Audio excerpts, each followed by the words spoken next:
ಈಸಿಯಾಗಿ ಶಂಕರಪಾಳೆ ಹೆಂಗೆ ಮಾಡೋದು ಅಂತ ನೋಡೋಣ. ಫಸ್ಟ್ ಮೈದಾ ಹಿಟ್ಟು, ಸಕ್ಕರೆ ಮತ್ತು ಹಾಲನ್ನ ತೊಗೊಂಡಿವಿ. ಸಕ್ಕರೆನ ನಾವು ಸಣ್ಣಾಗಿ ಫಸ್ಟ್ ಮಿಕ್ಸರಿಗೆ ಹಾಕ್ಕೋಬೇಕು.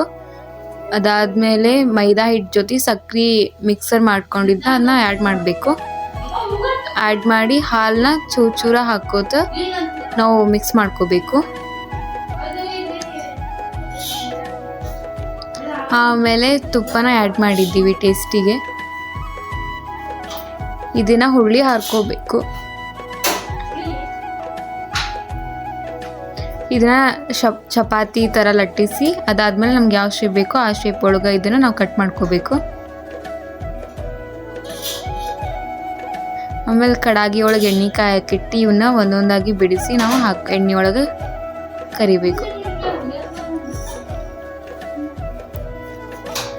ಇವು ಈ ಥರ ಸೌಂಡ್ ಬರ್ಬೇಕು ನೋಡ್ರಿ.